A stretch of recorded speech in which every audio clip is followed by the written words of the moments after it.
ഇന്നത്തെ ചിന്താവിഷയം 1 തെസ്സലോനിക്ക ലേഖനം 5-ാം അധ്യായം 17-ാം വാക്യമാണ്.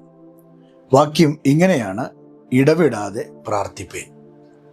അപ്പോസ്തലനായ പൗലോസ് തെസ്സലോനിക്കയിലുള്ള സഭയ്ക്ക് ലേഖനം എഴുതുമ്പോൾ താൻ പറഞ്ഞതായ അനുഗ്രഹിക്കപ്പെട്ട ഒരു വാക്യമാണ് ഇടവിടാതെ പ്രാർത്ഥിപ്പേൻ.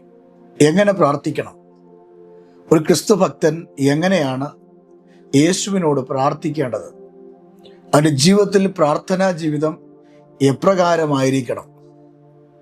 ഇത്യാദി കാര്യങ്ങളെക്കുറിച്ച് പൗലോസ് സഭയ്ക്ക് ലേഖനം എഴുതുകയാണ്.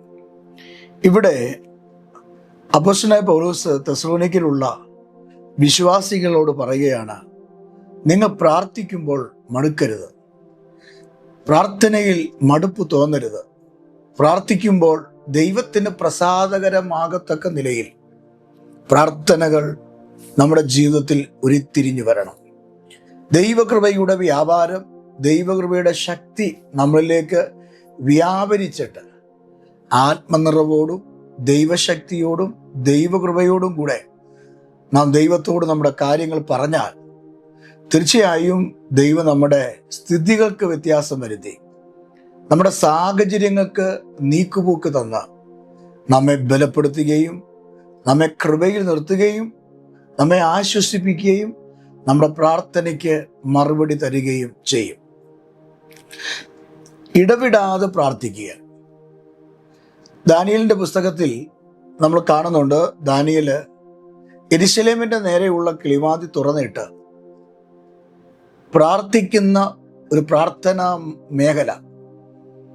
3 നേരം, ഒരു ദിവസത്തിൻ്റെ 3 നേരം, പകല്, അതായത് രാവിലെ, ഉച്ചയ്ക്ക്, വൈകിട്ട് 3 നേരം ദാനിയേൽ പ്രാർത്ഥിച്ചു. ദാനിയേലിന്റെ പ്രാർത്ഥനയിൽ ദൈവത്തിൻ്റെ പ്രവൃത്തി വെളിപ്പെടുകയാണ്. എന്നാൽ പാർശ്വപ്രഭുവിൻ്റെ ശക്തി ദാനിയേലിന്റെ പ്രാർത്ഥനയെ തടഞ്ഞുവെങ്കിലും തൻ്റെ പ്രാർത്ഥന ദൈവസന്നിധിയിൽ ചെല്ലുവാൻ തടസ്സമായി. തൻ്റെ ആഗ്രഹങ്ങൾ, തൻ്റെ ആ വാഞ്ച, തൻ്റെ പ്രാർത്ഥനയിൽ താൻ ഉരുത്തിരിഞ്ഞു പറഞ്ഞ തൻ്റെ ആവശ്യങ്ങൾ ദൈവത്തിങ്കിലേക്ക് എത്തുവാൻ തടസ്സമായി നിന്ന ശക്തിയെ തിരിച്ചറിഞ്ഞ് അതിനെ പോരാടി പ്രാർത്ഥിക്കാൻ ദാനിയേല് തയ്യാറാകുകയാണ്. പ്രവാചക പുസ്തകത്തിൽ കാണുന്നു, 3 നേരം ഭക്തൻ ദൈവസന്നിധിയിൽ പ്രാർത്ഥിച്ചു. അപ്പോൾ തന്നെ 21 ദിവസം ഭക്തൻ ഉപവസിച്ചു പ്രാർത്ഥിച്ചു. തൻ്റെ പ്രാർത്ഥനയ്ക്ക് നേരെ നിൽക്കുന്ന തടസ്സങ്ങൾ ഇന്നും അങ്ങനെയാണ്. ഒരു ദൈവവേദിയിൽ പ്രാർത്ഥിക്കുമ്പോൾ പ്രാർത്ഥനയ്ക്ക് ഏറ്റവും വലിയ തടസ്സങ്ങളുണ്ട്. ഈ ഭൂമിയിൽ മറ്റു പലതിനും തടസ്സങ്ങളില്ല. എന്നാൽ പ്രാർത്ഥിക്കാൻ നിന്നിരുന്നു വയ്ക്ക് പലവിധമായ ക്ഷീണങ്ങൾ, പ്രയാസങ്ങൾ, പലവിധമായ ചിന്തകൾ, അതുവരെ ചിന്തിക്കാത്ത ചില കാര്യങ്ങൾ നമ്മുടെ ഉള്ളിലേക്ക് വരിക, ഏകാഗ്രത നഷ്ടപ്പെടുത്തുക, ദൈവത്തോടുള്ള ബന്ധം നഷ്ടപ്പെടുത്തുക, ദൈവസന്നിധിയിൽ ഇരിക്കാൻ കഴിയാതെ പെട്ടെന്ന് എഴുന്നേറ്റ് പോകത്തക്ക നിലയിലുള്ള ഇറിറ്റേഷൻസ് ഉണ്ടാക്കുക. ഇതൊക്കെ സാത്താൻ്റെ ഭയങ്കര തന്ത്രമാണ്. എന്നാൽ സഭയോട് ദൈവത്തിൻ്റെ ആത്മാവ് പറയുകയാണ്, നിങ്ങൾ പ്രാർത്ഥിക്കുമ്പോൾ ആണ്ടിലോ ആവണിക്കോ ഒരു പ്രാർത്ഥനയല്ല, പെരുന്നാൾ കൂടുമ്പോഴുള്ള പ്രാർത്ഥനയല്ല, ശബത്ത് വരുമ്പോഴുള്ള പ്രാർത്ഥനയല്ല. ദൈവസന്നിധിയിൽ ഇടവിടാതെ പ്രാർത്ഥിക്കണം, ഇടവിടാതെ കരയണം, ഇടവിടാതെ സ്തോത്രം ചെയ്യണം. ഇത് ദൈവത്തിന് നമ്മോടുള്ള ഇഷ്ടമാണ്. ഇന്ന് രാവിലെ ആത്മമണ്ഡലത്തിൽ പറയാം, എല്ലാത്തിനും സ്തോത്രം ചെയ്യുവിൻ, ഇതല്ലോ ക്രിസ്തുവേശുവിൽ നിങ്ങളോടുള്ള ദൈവ ഇഷ്ടം. നമ്മളെക്കുറിച്ചുള്ള ദൈവത്തിൻ്റെ ഇഷ്ടം നമ്മളെപ്പോഴും ദൈവത്തോട് സംസാരിച്ചു കൊണ്ടിരിക്കണമെന്നാണ്. അതിനാണ് പ്രാർത്ഥിക്കണമെന്ന് പറയുന്നത്. പ്രാർത്ഥന ദൈവത്തോട് സംസാരിക്കുന്ന ഒരു മാനദണ്ഡമാണ്. വേദപുസ്തക വായന ദൈവം നമ്മളോട് സംസാരിക്കുന്ന ഒരു മാനദണ്ഡമാണ്.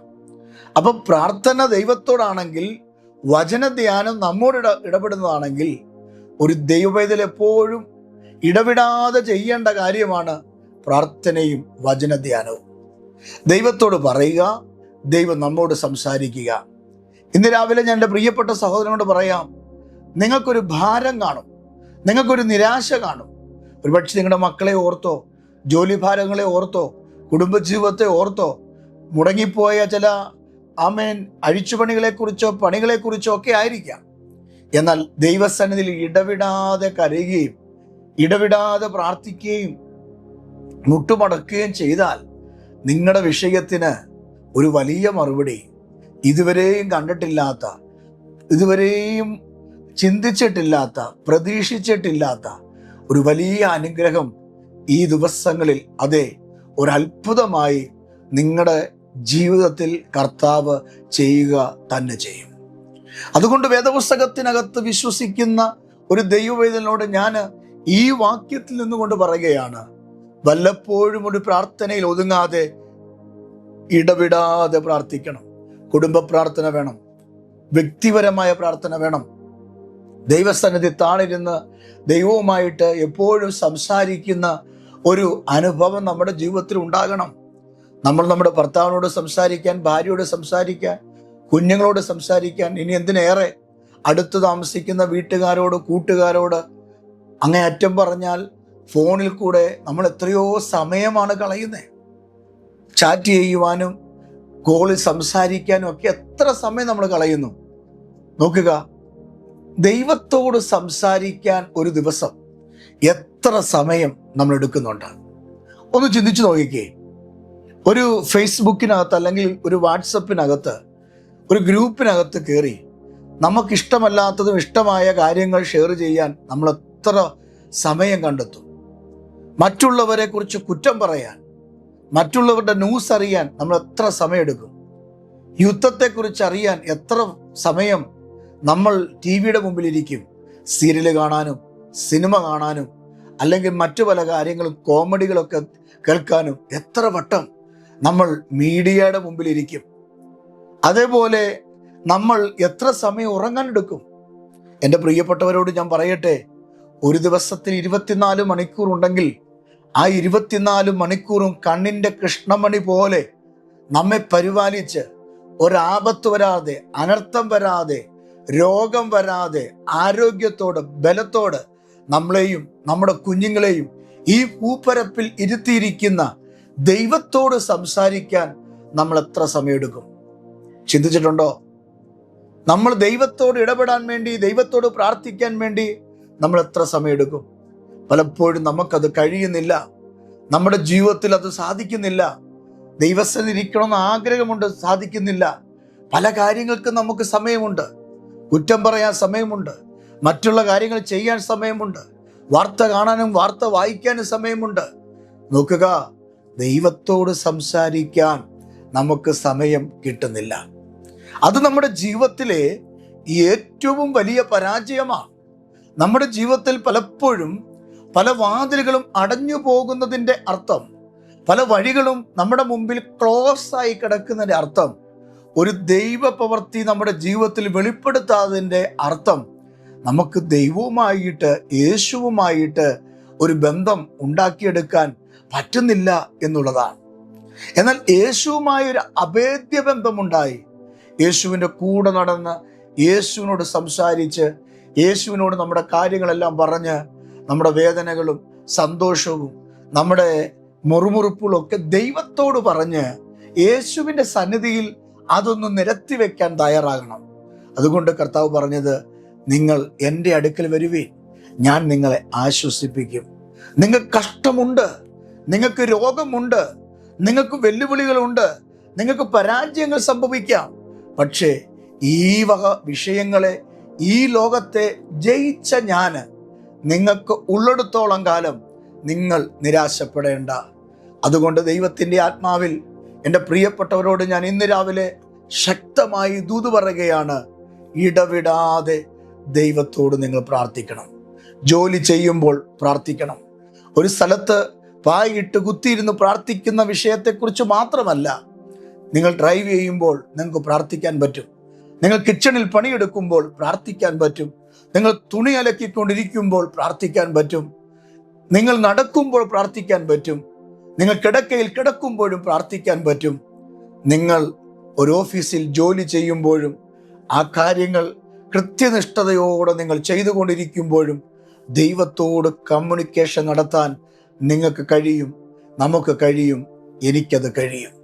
അതുകൊണ്ട് കർത്താവ് എപ്പോഴും ആഗ്രഹിക്കുന്നത് തന്നോട് ഇടപെടുന്ന, മനസ്സ് തുറക്കുന്ന, തന്നോട് സംസാരിക്കുന്ന ആടുകളെയാണ് തനിക്ക് ഏറ്റവും ഇഷ്ടം.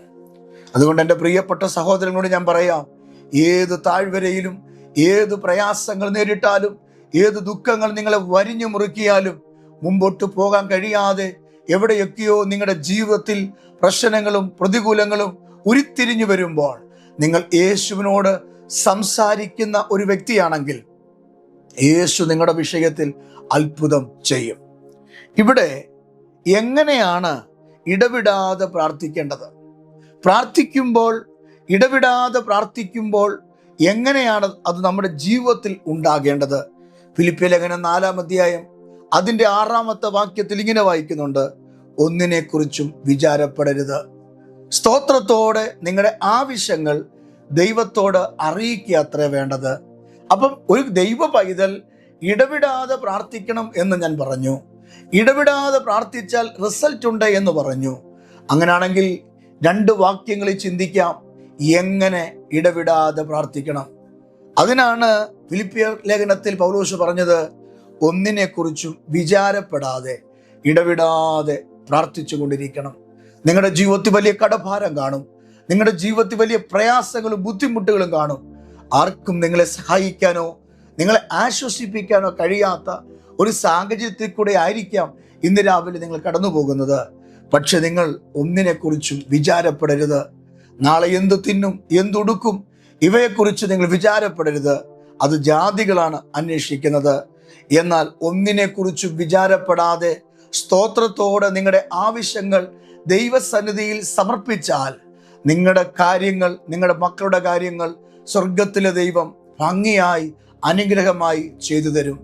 നിന്നെ കൊടുക്കുവാൻ, നിന്റെ തലമുറയെ കൊടുക്കുവാൻ, ജോലിയിൽ കൊടുക്കുവാൻ, സമ്പത്ത് കുടുക്കിക്കളയുവാൻ, സന്തോഷം ഇല്ലായ്മയാക്കാൻ, നിനക്കെതിരെ വട്ടമിട്ട് പറക്കുന്ന ഒരു പക്ഷിയെപ്പോലെ പിശാചിന്റെ മണ്ഡലങ്ങൾ നിങ്ങൾക്ക് നേരെ വട്ടമിട്ട് പറക്കുമ്പോൾ അതിനെക്കുറിച്ച് ദൈവസന്നിധിയിൽ ദൈവാത്മാവ് പറയുകയാണ്, നിങ്ങൾ വിചാരപ്പെടാതെ ഞാൻ തകർന്നു പോകുമോ, ഞാൻ മരിക്കുമോ, ഞാൻ രോഗിയായി തീരുമോ, എനിക്കിതിന് രക്ഷപ്പെടാൻ കഴിയുമോ, എനിക്കിതിനകത്തൊരു നീക്കുപോക്കുണ്ടാകാൻ കഴിയുമോ എന്നതിനെക്കുറിച്ച് നിങ്ങൾ വ്യാകുലപ്പെടാതെ, നിങ്ങൾ തളർന്നു പോകാതെ, ഒന്നിനെക്കുറിച്ചും നിങ്ങൾ ഭാരപ്പെടാതെ ദൈവസന്നിധിയിൽ പ്രാർത്ഥിക്കണം.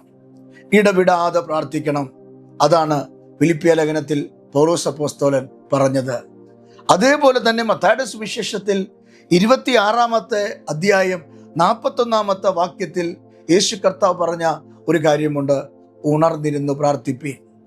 നോക്കിക്കേ, ഇടവിടാതെ ഒരു ക്രിസ്തു ഭക്തൻ പ്രാർത്ഥിക്കുമ്പോൾ ആ പ്രാർത്ഥിക്കുന്ന ഭക്തൻ ഒന്നിനെക്കുറിച്ചും വിചാരപ്പെടാതെ ഇടവിടാതെ പ്രാർത്ഥിക്കണം എന്നാണെങ്കിൽ, രണ്ടാമത് നമ്മുടെ വാഴ്ത്തപ്പെട്ട കർത്താവായ യേശു ക്രിസ്തു തന്നെ മത്തായിയുടെ സുവിശേഷത്തിൽ പറയുകയാണ്, ഉണർന്നു പ്രാർത്ഥിക്കണം. യേശു കർത്താവ് തൻ്റെ ശിഷ്യന്മാരുമായി പ്രാർത്ഥിക്കാൻ അവസാന സമയം ഈ ഭൂമിയിൽ ഒലിവുമലയിലേക്ക് കയറി ചെല്ലുമ്പോൾ ശിഷ്യന്മാരെ 3 പേരെ ഒരു സ്ഥലത്തിരുത്തിയിട്ട് ഒരു കല്ലേറ് ദൂരത്ത് യേശു കർത്താവ് പോയത് നമുക്ക് കാണാൻ കഴിയും. എന്നാൽ യേശു കർത്താവ് കല്ലേറ് ദൂരത്ത് പോയിരുന്ന് പ്രാർത്ഥിച്ച് തിരികെ വരുമ്പോൾ കണ്ടത് യേശുവിൻ്റെ ശിഷ്യന്മാര് പത്രോസ് ഉൾപ്പെടെ അവിടെ കിടന്നുറങ്ങുന്നതാണ്. അവരെ തട്ടി വിളിച്ചു. യേശു പറയുകയാണ്, ഉണർന്നിരുന്നു പ്രാർത്ഥിപ്പീൻ. നിങ്ങളുടെ പ്രതിയോഗി അല്ലെങ്കിൽ സാത്താൻ അരികെ തന്നെയുണ്ട്. പരീക്ഷകൻ നിങ്ങളുടെ അടുക്കൽ തന്നെയുണ്ട്. പരീക്ഷയിൽ നിങ്ങൾ അകപ്പെട്ടു പോകരുത്. പരീക്ഷയിൽ നിങ്ങൾ തോറ്റുപോകരുത്. ശത്രു നിങ്ങൾക്കെതിരെ കൊമ്പ് കോർത്തു വരും, പരാജയപ്പെടുത്താൻ വരും, വശീകരിച്ച് നിങ്ങളുടെ ഉള്ളിൽ കയറി നിങ്ങളെ പാപം ചെയ്യിപ്പിക്കാൻ പിശാച് നോക്കും.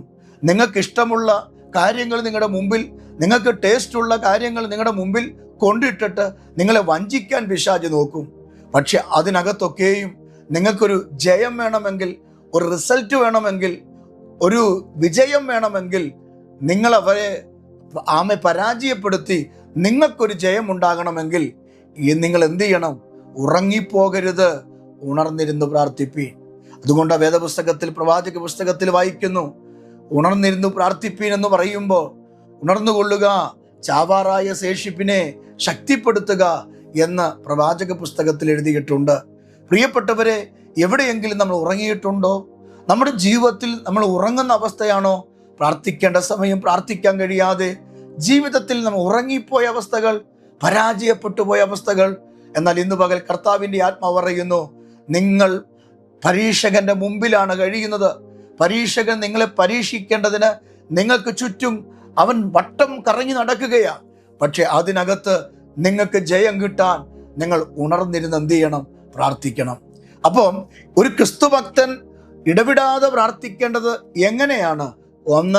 ഒന്നിനെക്കുറിച്ചും വിചാരപ്പെടാതെ, നിരാശപ്പെടാതെ, നാളെക്കുറിച്ചുള്ള ചിന്തകൾ, വ്യാകുലതകൾ വരാതെ ഉണർന്നിരുന്ന് നിങ്ങൾ പ്രാർത്ഥിക്കണം. 2, ഉണർന്നിരുന്ന് പ്രാർത്ഥിക്കണം, ഉറങ്ങിപ്പോകരുത്. യേശു കർത്താവിൻ്റെ കൂടെ നടന്ന ശിഷ്യന്മാര് ഉറങ്ങിപ്പോയി എന്ന് കാണുന്നെങ്കിൽ നമ്മൾ പ്രാർത്ഥനയിൽ ഉറങ്ങിപ്പോകരുത്. ഇങ്ങനെ പ്രാർത്ഥിച്ചാൽ ഫിലിപ്പി ലേഖനം 4-ാം അധ്യായം 7-ാം വാക്യത്തിൽ വായിക്കുന്നു, നിങ്ങൾക്ക് സമാധാനം ഉണ്ടാകും. നിങ്ങൾ ഇടപെടാതെ പ്രാർത്ഥിച്ചാലുള്ള അനുഗ്രഹങ്ങൾ 3 കാര്യങ്ങൾ ഞാൻ നിങ്ങൾക്ക് നൽകിത്തരാം. നിങ്ങൾ നിങ്ങളുടെ പുസ്തകം ബൈബിൾ തുറന്ന് നിങ്ങൾ നോക്കണം. എനിക്ക് വായിപ്പിച്ചു തരണമെന്ന് ആഗ്രഹമുണ്ട്. സമയത്തിൻ്റെ പരിമിതി മൂലം ഞാൻ റെഫറൻസ് പറഞ്ഞ് ഞാൻ നിങ്ങൾക്ക് വേണ്ടി പ്രാർത്ഥിക്കാം. ഇടപെടാതെ നിങ്ങൾ പ്രാർത്ഥിച്ചാൽ നിങ്ങൾക്ക് സമാധാനം ഉണ്ടാകും. അതിന് ഫിലിപ്പി ലേഖനം 4-ാം അധ്യായം 7-ാം വാക്യത്തിൽ പറയുന്നുണ്ട്, സമാധാനമുണ്ടാകും. സമാധാനമില്ലാത്തവരെന്നെ കേൾക്കുന്നെങ്കിൽ, സന്തോഷമില്ലാത്തവർ, ജീവിതത്തിൽ സന്തോഷിക്കാൻ വകയില്ലാത്തവർ എന്നെ കേൾക്കുന്നെങ്കിൽ, നിങ്ങൾക്ക് സമാധാനം നൽകി, സന്തോഷം നൽകി, നിങ്ങളെ ജയം തന്ന് നിങ്ങളെ ഉയർത്തുവാൻ എൻ്റെ ദൈവത്തിന് കഴിയും. നിങ്ങൾ ഇടവിടാതെ പ്രാർത്ഥിച്ചാൽ മതി. 1 യോഹന്നാന്റെ ലേഖനം 1-ാം അധ്യായം അതിൻ്റെ 9-ാമത്തെ വാക്യത്തിൽ ഇങ്ങനെ വായിക്കുന്നു, ഇടവിടാതെ നാം യേശുവിനോട് പ്രാർത്ഥിച്ചാൽ നമ്മുടെ പാപങ്ങളെ അവൻ മോചിപ്പിച്ചു നൽകും. നിങ്ങളുടെ പാപം എത്ര വലുതാണെങ്കിലും ആ പാപം മോചിച്ചു തരാൻ എൻ്റെ കർത്താവിന് കഴിയും. അപ്പോൾ ഇടവിടാതെ പ്രാർത്ഥിച്ചാൽ സന്തോഷം കിട്ടും, ഇടവിടാതെ പ്രാർത്ഥിച്ചാൽ പാപമോചനം കിട്ടും. എന്നാൽ യാക്കോബ് 5:15 പറയുകയാണ്, ഇടവിടാതെ നിങ്ങൾ പ്രാർത്ഥിച്ചാൽ രോഗശാന്തി നിങ്ങൾക്ക് ലഭിക്കും. നിങ്ങൾക്ക് രോഗശാന്തി ലഭിക്കും പ്രാർത്ഥിച്ചാൽ. അപ്പൊ പാപം മാറും പ്രാർത്ഥിച്ചാൽ, പാപമോചനം കിട്ടും. അപ്പോൾ തന്നെ നിങ്ങൾക്ക് രോഗശാന്തി കിട്ടും, നിങ്ങൾക്ക് സമാധാനം കിട്ടും. ഈ 3 കാര്യങ്ങൾ നിങ്ങളുടെ ജീവിതത്തിൽ നടക്കും ഇടവിടാതെ പ്രാർത്ഥിച്ചാൽ. രോഗശാന്തി എന്ന് പറഞ്ഞാൽ ഒരു അത്ഭുതം നിങ്ങളുടെ വീട്ടിൽ സംഭവിക്കും, നിങ്ങളുടെ കുഞ്ഞുങ്ങളിൽ സംഭവിക്കും, നിന്റെ ഭർത്താവിൽ സംഭവിക്കും. രോഗശാന്തി ഉണ്ടാകും. പ്രാർത്ഥനയിൽ കൂടെ ഇടവിടാതെ പ്രാർത്ഥിച്ച അനേകരെ യേശു ഇന്നും സൗഖ്യമാക്കിയിട്ടുണ്ട്. ഞാൻ രോഗസൗഖ്യത്തിൽ വിശ്വസിക്കുന്ന ഒരാളാണ്. എൻ്റെ കുട്ടിപ്രായത്തിൽ ഞാൻ മാരകമായ രോഗങ്ങളിൽ കൂടെ കടന്നുപോയ വ്യക്തിയാണ്. മരണത്തോട് മല്ലടിച്ച വ്യക്തിയാണ്. മരിച്ചുപോയെന്ന് വിധി എഴുതിയ വ്യക്തിയാണ്. എന്നാൽ എൻ്റെ മാതാപിതാക്കൾ പ്രാർത്ഥിച്ചു, എൻ്റെ കർത്താവ് എനിക്ക് ജീവൻ തിരികെ തന്നതാണ്. ഞാൻ രോഗസൗഖ്യത്തിൽ വിശ്വസിക്കുന്ന ഒരാളാണ്. യേശു സൗഖ്യമാക്കുന്നു എന്ന് ഉറക്കെ പ്രഖ്യാപിക്കുന്ന ഒരാളാണ്. ഞാൻ പലപ്പോഴും പ്രാർത്ഥനാ വാക്കുകളിൽ ഉരുവിടുമ്പോൾ ഞാൻ ഇങ്ങനെ പറയാറുണ്ട്, എൻ്റെ വിശ്വാസ സമൂഹത്തെ ഞാൻ പഠിപ്പിക്കുമ്പോൾ ഞാൻ ഇങ്ങനെ പറയാറുണ്ട്, നമ്മൾ മരുന്നിലും വൈദ്യന്മാരിലും ആശ്രയിക്കാം. ഒരു നല്ല ഡോക്ടറെ നമുക്ക് കിട്ടിയെന്നിരിക്കാം, നല്ല മെഡിസിൻസ് നമുക്ക് കിട്ടിയെന്നിരിക്കാം. പക്ഷെ നമ്മുടെ രോഗത്തിന് സൗഖ്യം കിട്ടണമെങ്കിൽ ഈ മെഡിസിന് കൊണ്ടോ ഈ ഡോക്ടർമാരെ കൊണ്ടോ പറ്റില്ല. നമ്മുടെ കർത്താവ് തന്നെ നമുക്കൊരു സൗഖ്യം തരണം. കർത്താവ് നമുക്ക് സൗഖ്യം തരുന്നില്ലെങ്കിൽ ഏത് ഹോസ്പിറ്റലിൽ പോയാലും, ഏത് വലിയ ഡോക്ടറെ കണ്ടാലും, ഏത് നല്ല ഗുളിക കഴിച്ചാലും നമ്മുടെ രോഗം മാറത്തില്ല. എന്നാൽ യേശുവിന് മാത്രമേ നമ്മെ സൗഖ്യമാക്കാൻ കഴിയൂ. പ്രിയപ്പെട്ടവരെ, കഴിഞ്ഞ നാളുകളിൽ ഇടവിടാതെ പ്രാർത്ഥിച്ച, മുട്ടുമടക്കി നിലവിളിച്ച, കർത്താവിൻ്റെ സന്നിധി കരഞ്ഞ പല വിഷയത്തിനും ഞങ്ങൾ മറുപടികൾ കണ്ടിട്ടുണ്ട്. ഞങ്ങളുടെ ജീവിതത്തിൽ മറുപടികൾ ഉണ്ടായിട്ടുണ്ട്. അങ്ങനെയെങ്കിൽ ഇന്ന് രാവിലെ ആത്മനിറവിലും ദൈവശക്തിയിലും ദൈവകൃപയിലും ഞാൻ വിളിച്ചു പറയാം, ഒന്നിനെക്കുറിച്ച് നിങ്ങൾ വിചാരപ്പെടാതെ ഉണർന്നിരുന്ന് നിങ്ങൾ പ്രാർത്ഥിച്ചാൽ മതി. നിങ്ങളുടെ വീട്ടിൽ അത്ഭുതം നടക്കും, നിങ്ങളുടെ തലമുറയിൽ അത്ഭുതം നടക്കും, നിങ്ങളുടെ ജോലിയിൽ അത്ഭുതം നടക്കും. ആ PR വിഷയത്തിൽ, ആ RN പാസ്സാകുന്ന വിഷയത്തിൽ, ആ എമിഗ്രേഷൻ ക്ലിയർ ആകുന്ന വിഷയത്തിൽ, ആ മുടങ്ങിപ്പോയ നന്മകൾ നിന്റെ ജീവിതത്തിൽ ഉണ്ടാകുന്ന വിഷയത്തിൽ ഒരത്ഭുതം ഇന്ന് പകൽ ചെയ്യാൻ എൻ്റെ ദൈവത്തിന് കഴിയും. മുട്ടിപ്പേൽ ഇന്ന് പ്രാർത്ഥിച്ചാൽ മതി, നിരാശപ്പെടാതെ പ്രാർത്ഥിച്ചാൽ മതി, പിറുപിറുക്കാതെ പ്രാർത്ഥിച്ചാൽ മതി, ലഭിക്കുവോളം പ്രാർത്ഥിച്ചാൽ മതി. ഒരു സ്നേഹിതൻ അർദ്ധരാത്രിയിൽ മറ്റൊരു സ്നേഹിതന്റെ ഭവനത്തിൽ ചെന്ന് അപ്പം വായ്പ ചോദിക്കുമ്പോൾ ആ സ്നേഹിതൻ അർദ്ധരാത്രിയിൽ കയറി വന്ന സ്നേഹിതനെ പറഞ്ഞു വിടുകയാ. രാത്രിയായി, കുഞ്ഞുങ്ങൾ എൻ്റെ കൂടെ കിടക്കുന്നു, എനിക്കിപ്പോൾ അപ്പം തരാൻ കഴിയില്ല. പക്ഷെ അവിടെ എഴുതിയിരിക്കുന്നു, അവന് ലഭിക്കുവോളം അവൻ മുട്ടിക്കൊണ്ടിരുന്നു. എന്നാൽ ദൈവത്തിൻ്റെ മക്കളോട് ഞാൻ പറയാം, മുട്ടുക. എപ്പോഴൊക്കെ മുട്ടണം? ലഭിക്കുവോളം മുട്ടണം. നമുക്ക് ലഭിക്കുവോളം മുട്ടണം. മുട്ടുവിൻ എന്നാൽ തുറക്കപ്പെടുമെന്ന, അന്വേഷിപ്പിൻ എന്നാൽ കണ്ടെത്തുമെന്ന. ഇന്ന് രാവിലെ ആത്മാവി പറയാം, ലഭിക്കുവോളം പ്രാർത്ഥിക്ക്, ലഭിക്കുവോളം ഉപവസിക്ക്, ലഭിക്കുവോളം മുട്ടുമടക്കി നിലവിളിക്ക്. സ്വർഗത്തിലെ ദൈവം അതതിൻ്റെ സമയത്ത് നിനക്കത് നൽകിത്തരും. നിന്റെ വഴി മുടങ്ങത്തില്ല, നിന്റെ കുഞ്ഞുങ്ങളുടെ വഴി മുടങ്ങത്തില്ല, നിന്റെ ആരോഗ്യം മെച്ചപ്പെടും, നിന്റെ വീട് അഭിവൃദ്ധി കൊണ്ട് നിറയും. നിനക്ക് വേണ്ടി കർത്താവ് ക്രൂശിൽ മരിച്ചിട്ടുണ്ട്, നിനക്ക് വേണ്ടി എല്ലാം കാൽവറി ചെയ്തു വച്ചിട്ടുണ്ട്. പക്ഷെ ലഭിക്കുവോളം ഇടവിടാതെ പ്രാർത്ഥിക്കണം. ഭക്തന്മാര് പ്രാർത്ഥിച്ചു, ആ പ്രാർത്ഥനയ്ക്ക് മറുപടി ലഭിച്ചിട്ടുണ്ട്. മോശ പ്രാർത്ഥിച്ചു, അബ്രഹാം പ്രാർത്ഥിച്ചു, യിരെമ്യാവ് പ്രാർത്ഥിച്ചു, നോക്കുക, പൗലോസ് പ്രാർത്ഥിച്ചു, യോഹന്നാൻ പ്രാർത്ഥിച്ചു. അങ്ങനെ ഭക്തന്മാർ പലരും പ്രാർത്ഥിച്ചു. പ്രാർത്ഥനയിൽ ദൈവത്തിന്റെ പദ്ധതി വെളിപ്പെട്ടിട്ടുണ്ട്. ബാലിന്റെ പ്രവാചകന്മാർ വിറങ്ങലിച്ച് നിൽക്കുമ്പോൾ ഒറ്റയ്ക്ക് പ്രാർത്ഥിച്ച ഏലിയാവിന്റെ പ്രാർത്ഥനയ്ക്ക് സ്വർഗത്തിൽ നിന്ന് തീ ഇറങ്ങിയെങ്കിൽ, ഒറ്റയ്ക്ക് കരയുന്ന, ഒറ്റയ്ക്ക് നിലവിളിക്കുന്ന, ഒറ്റയ്ക്ക് ഉപവസിക്കുന്ന, ഒറ്റയ്ക്ക് പ്രാർത്ഥിക്കുന്ന പ്രിയപ്പെട്ടവരോട് ഞാൻ പറയാം, നിന്റെ കണ്ണുനീര് ദൈവം കാണാതിരിക്കില്ല. ആരും നിന്റെ കണ്ണുനീര് കണ്ടില്ലെങ്കിലും, ആരും നിന്നെ അറിയേണ്ടതുപോലെ അറിഞ്ഞില്ലെങ്കിലും, തള്ളി നിന്നെ മാറ്റി നിർത്തിയാലും, നിന്നെ എല്ലാവരും ഉപേക്ഷിച്ചാലും, നിനക്കാരുമില്ലെന്ന് നിനക്ക് തോന്നൽ വന്നാലും നിരാശപ്പെടരുത്. പ്രാർത്ഥന കേൾക്കുന്ന ഒരു യേശു സ്വർഗത്തിൽ നിനക്ക് വേണ്ടി ജീവിക്കുന്നുണ്ട്. ആ യേശു നിങ്ങൾക്ക് വേണ്ടി അത്ഭുതം ചെയ്യും. പച്ചവെള്ളത്തെ വീഞ്ഞാക്കിയ ദൈവത്തിന്, കടലിലെ വെള്ളത്തിന്റെ മീതെ നടന്ന ദൈവത്തിന് ഉണ്ടാകട്ടെ എന്ന് പറഞ്ഞപ്പോൾ സകലതിനെയും ചരാചരങ്ങളെ സൃഷ്ടിച്ച എൻ്റെ ദൈവത്തിന് നിങ്ങളുടെ ചെറിയ വിഷയത്തിൽ പരിഹാരം തന്ന് നാലാട മുമ്പിൽ മാനിക്കുവാൻ, നാലാട മുമ്പിൽ തലയെടുത്ത് നിർത്തുവാൻ, നിങ്ങൾ നിന്ദിക്കപ്പെട്ടെടുത്ത് പരാജയപ്പെട്ടെടുത്ത് നിങ്ങളെ മാനിച്ചുയർത്തുവാൻ എൻ്റെ കർത്താവിന് കഴിയും. മുട്ടിപ്പായി പ്രാർത്ഥിച്ചാൽ മതി, ഇടവിടാതെ പ്രാർത്ഥിച്ചാൽ മതി, ദൈവത്തിൻ്റെ മുഖത്തേക്ക് നോക്കിയാൽ മതി. അങ്ങനെങ്കിൽ ഇന്ന് രാവിലെ ഞാൻ നിങ്ങൾക്ക് വേണ്ടി പ്രാർത്ഥിക്കട്ടെ. എൻ്റെ കൂടെ ചേർന്ന് ഒരു വാക്ക് പ്രാർത്ഥിച്ച്, പരിശുദ്ധ കർത്താവേ, എൻ്റെ സ്വർഗീയ പിതാവേ, ഞാൻ ഇന്ന് രാവിലെ ഈ വചനം വെച്ച് നിന്റെ കുഞ്ഞുങ്ങൾക്ക് വേണ്ടി പ്രാർത്ഥിക്കുന്നു. ഗ്രേസ് ടിവിയുടെ നിരന്തരം സന്ദേശം കേൾക്കുന്ന പ്രേക്ഷകരെയും, ഇന്നാദ്യമായി ഈ സന്ദേശം കേൾക്കുന്ന പ്രിയപ്പെട്ടവരെയും ദൈവത്തിൻ്റെ കയ്യിൽ ഞാൻ തരികയാണ്. സ്വർഗത്തിലെ ദൈവം ഇവരെ അനുഗ്രഹിക്കണമേ, സ്വർഗത്തിലെ ദൈവം ഇവരെ മാനിക്കണമേ, ഇവരുടെ ആവശ്യങ്ങൾ ഓരോന്നും കർത്താവ് ഇവർക്ക് വേണ്ടി ചെയ്യണമേ. പിതാവേ, അവിടുത്തെ നാമത്തിൽ ഈ മക്കളെ ഞാൻ അനുഗ്രഹിച്ച് പ്രാർത്ഥിക്കുന്നു. അനുഗ്രഹം ഇവരുടെ മേൽ ചൊരിയണമേ കർത്താവേ. ബന്ധനങ്ങളെ അഴിക്കണേ കർത്താവേ. പിശാചിന്റെ കെട്ടുകളെ പൊട്ടിക്കണേ കർത്താവേ. ദൈവിക പദ്ധതി കൊണ്ടും കൃപ കൊണ്ടും ആലോചന കൊണ്ടും ഞങ്ങളുടെ പ്രിയപ്പെട്ടവര് അനുഗ്രഹിക്കപ്പെടാൻ കർത്താവിനോട് ഞാൻ പ്രാർത്ഥിക്കുന്നു. അങ്ങ് ഞങ്ങളുടെ പ്രാർത്ഥന കേട്ടതിനായി സ്തോത്രം. അനുഗ്രഹം ഞങ്ങൾക്ക് തന്നതിനായി സ്തോത്രം. ഞങ്ങളുടെ സ്ഥിതികൾ ദൈവം മാറ്റിയതിനായി സ്തോത്രം. ഇടവിടാതെ പ്രാർത്ഥിച്ച് ലഭിക്കുവോളം മുട്ടിക്കൊണ്ട് കർത്താവിൻ്റെ പൊന്മുഖത്തേക്ക് നോക്കുവാൻ ഞങ്ങളെ ഒരുക്കണമേ കർത്താവേ. നിന്റെ കരങ്ങളിൽ ഏൽപ്പിക്കുന്നപ്പാ, യേശുവിൻ നാമത്തിൽ തന്നെ ആമേൻ. പ്രിയപ്പെട്ടവരെ, ദൈവം നിങ്ങളെ അനുഗ്രഹിക്കട്ടെ. ഈ സന്ദേശം നിങ്ങൾക്ക് അനുഗ്രഹമാണെങ്കിൽ മറ്റുള്ളവർക്ക് ഷെയർ ചെയ്യുക. ഈ സന്ദേശങ്ങൾ എല്ലാ ദിവസവും നിങ്ങൾ 6 മണിക്ക് കേൾക്കുക. നിങ്ങളുടെ ജീവിതത്തിൽ സന്തോഷവും വിടുതലുമാകട്ടെ എന്ന് ഞാൻ നിങ്ങൾക്ക് വേണ്ടി പ്രാർത്ഥിക്കുക. നിങ്ങളുടെ പ്രാർത്ഥനാ വിഷയങ്ങൾ അതുപോലെ ഈ കമൻറ്റ് ബോക്സിൽ നിങ്ങൾ എഴുതിയിടുക. ഇല്ലെങ്കിൽ ഞങ്ങൾക്ക് വാട്സപ്പ് ചെയ്യുക. തീർച്ചയായും ഞങ്ങൾ നിങ്ങൾക്ക് വേണ്ടി പ്രാർത്ഥിക്കും. ഗ്രേസ് ടിവിയുടെ പ്രവർത്തനങ്ങളെ ഓർത്ത് നിങ്ങൾ പ്രാർത്ഥിക്കണം. കർത്താവിൻ്റെ കൃപയാൽ കഴിഞ്ഞ നാളുകളിൽ ദൈവം നമ്മളെ ഇവിടെ വരെ നടത്തി. നിങ്ങളുടെ എല്ലാവരുടെയും പ്രാർത്ഥനയും സപ്പോർട്ടുമാണ് ഇവിടെ വരെ കർത്താവിൻ്റെ സന്നിധിയിൽ ഈ പ്രവർത്തനങ്ങളെ കൊണ്ടുപോകുവാൻ ദൈവം അവസരം നൽകിയത്. കർത്താവ് നിങ്ങൾക്ക് പ്രചോദനം നൽകുന്നെങ്കിൽ, ദൈവം നിങ്ങൾക്കൊരു നിയോഗം തരുന്നെങ്കിൽ ഈ മിനിസ്ട്രിയെ നിങ്ങൾക്ക് ഹെൽപ്പ് ചെയ്യാം. നിങ്ങൾക്ക് പറ്റുന്ന ഒരു സംഭാവന ഈ ഗ്രേസ് ടിവിയുടെ പ്രവർത്തനങ്ങൾക്ക് വേണ്ടി ഒരു സ്വോത്രകാഴ്ചയായി അയച്ചു തരാം. തീർച്ചയായും അത് ഞങ്ങളുടെ മിനിസ്ട്രിക്ക് ഒരു അനുഗ്രഹമാണ്. വിശ്വാസത്താൽ ഞങ്ങൾ ദൈവമുഖത്തേക്ക് നോക്കി ഈ കാര്യങ്ങൾ ചെയ്യുന്നു. ആയിരക്കണക്കിന് ജീവിതങ്ങൾക്ക് വേണ്ടി ഞങ്ങൾ പ്രാർത്ഥിക്കുന്നു. തീർച്ചയായും ഇതിന് അനുഗ്രഹം നിങ്ങളുടെ തലമുറയിലും നിങ്ങളുടെ കുടുംബത്തിലും ഉണ്ടാകും. അത് തീർച്ചയായും നടക്കുന്ന കാര്യമാണ്. കർത്താവ് നിങ്ങളെ അനുഗ്രഹിക്കട്ടെ. നിങ്ങളുടെ സഹകരണത്തിന് വളരെ നന്ദി. മറക്കരുത്, ഈ പ്രവർത്തനങ്ങളെ നിങ്ങൾ ഓർക്കുക. ദൈവം നിങ്ങളെ അനുഗ്രഹിക്കുമാറാകട്ടെ. ആമേൻ.